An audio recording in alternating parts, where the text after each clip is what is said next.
sought to reach to the heavens. As Josh shared, it's not clear exactly what was so wrong with that. But the rabbis 2,000 years ago had an explanation. And Josh shared that with us. What he said was, as they began and continued to build that tower to the sky, the people became corrupt. A brick that fell, they cried over, as if it was gold. But when a person fell, he was expendable.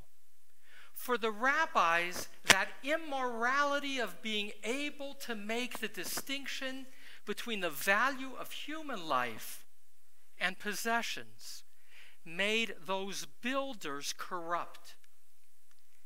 Imagine how easy it might have been for one of them, though, to explain it. Do you know how hard it is to build this tower and how important it is for us as a people? What are we supposed to do if somebody falls? What can we do? There are dangers in the world. Besides, that's only a worker. He's not one of us. Expendable.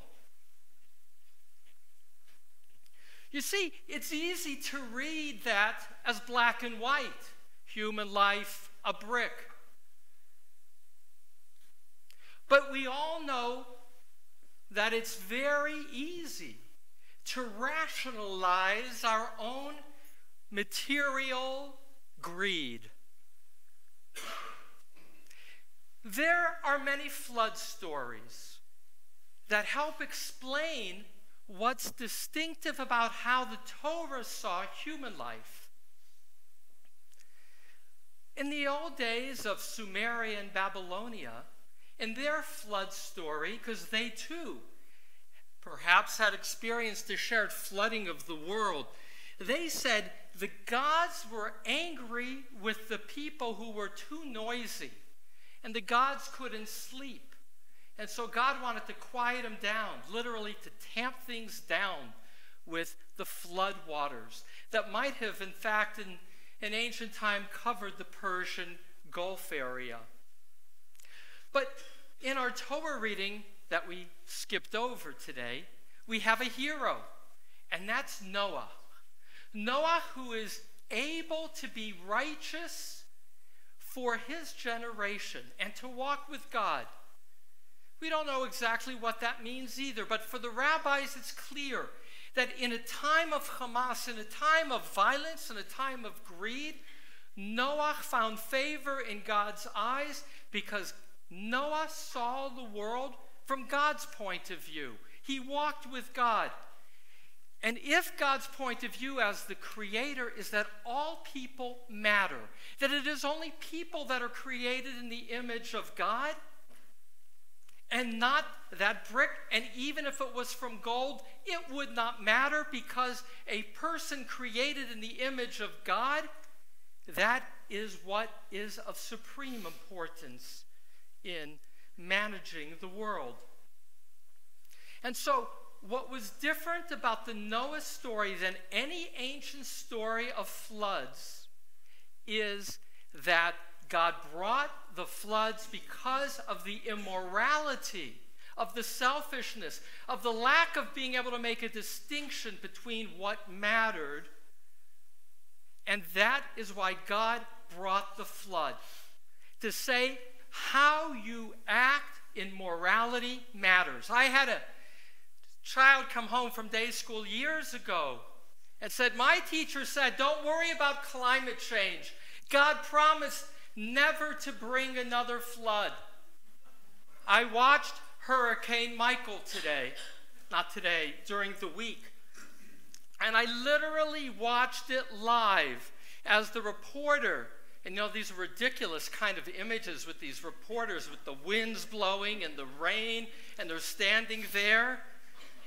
And she turns around and she says, that's a house going by. Literally knocked off its foundation from across the street.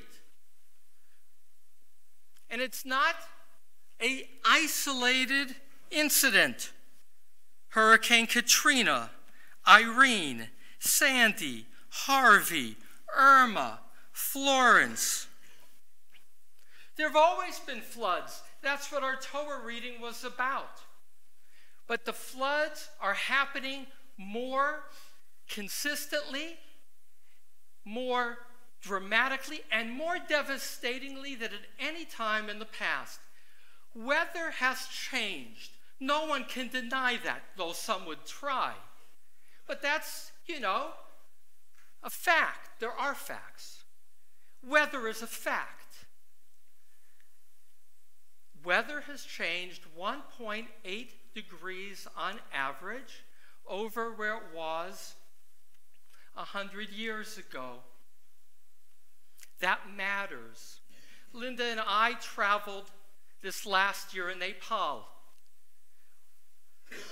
Now in November, you look up at the foothills of the Himalayas and they are no longer white. They are patchy. Locals tell us that 10 years ago, and as long as anyone can remember, they were white all year round. But they're not white now. They were patchy. And why that matters? Because without the snow on the mountains, because of rising temperatures, there is less water for the farmers, and there is less fish for the fishermen in the rivers. Mass migration is happening because of climate change. This last week, 90 scientists representing 140 countries, sponsored by the United Nations, who read 6,000 articles written by experts in the field, said, if the weather continues as it's moving due to carbon is coal, no clean coal, carbon, dirty coal. If coal, and that's the major ingredient, according to those scientists, in the report of the United Nations this week, the largest contributor to the rise in temperature is coal. In Kathmandu in India, Nepal, where the snows are melting, you have to wear a mask because people are burning their trash every morning and using coal to create heat. You can't breathe. And it's not just the tourists, it's the locals too who can't breathe. We can make this world dirty. And we are. And we could sit here in air-conditioned climate and not feel it. But to deny it doesn't change it. To call it a hoax doesn't change its impact. And the scientists said this week that if this continues for only 20 more years, bringing it up to a 2.7 degree difference in the average temperature, the impact on the world will be devastating. In the trillions, tens of trillions of dollars due to increased flooding. Think about the damage that Michael did this week in human life, but also in the value of the buildings. It is so short-sighted to say there is nothing we can do. Oh, I agree. There's climate change. Too big.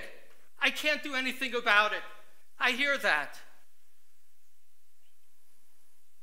That brick fell. Oh, it's a brick. A person fell.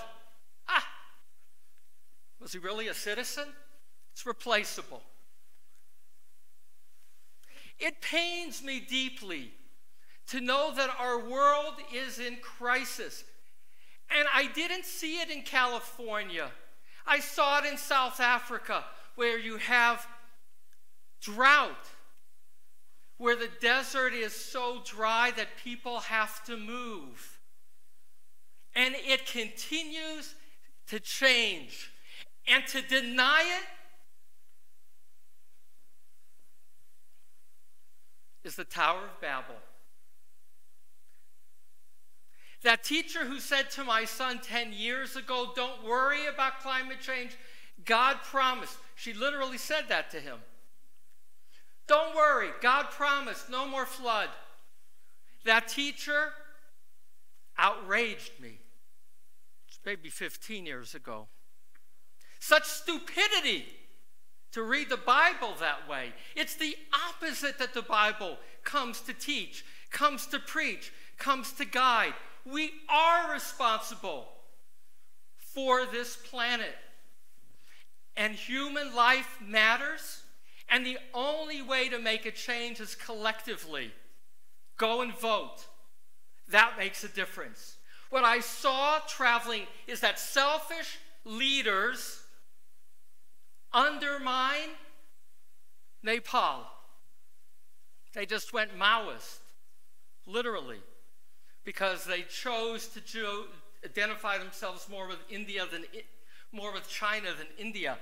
It's a broken country in terms of its lack of leadership. We can't change much individually. My hybrid car doesn't make that big a difference.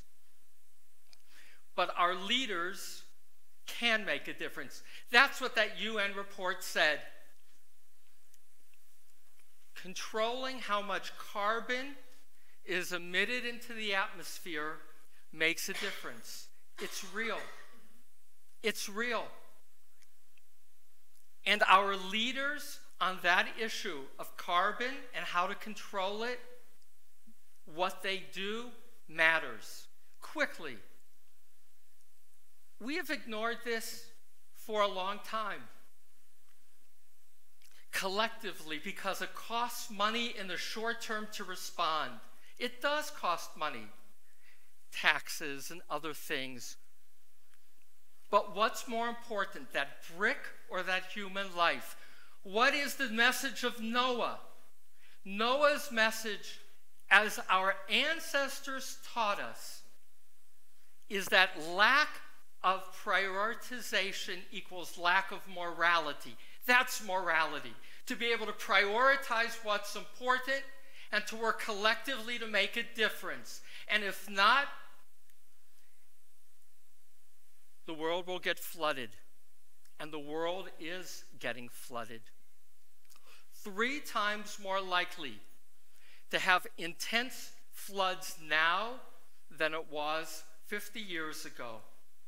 Because heat means hotter water, the stronger winds.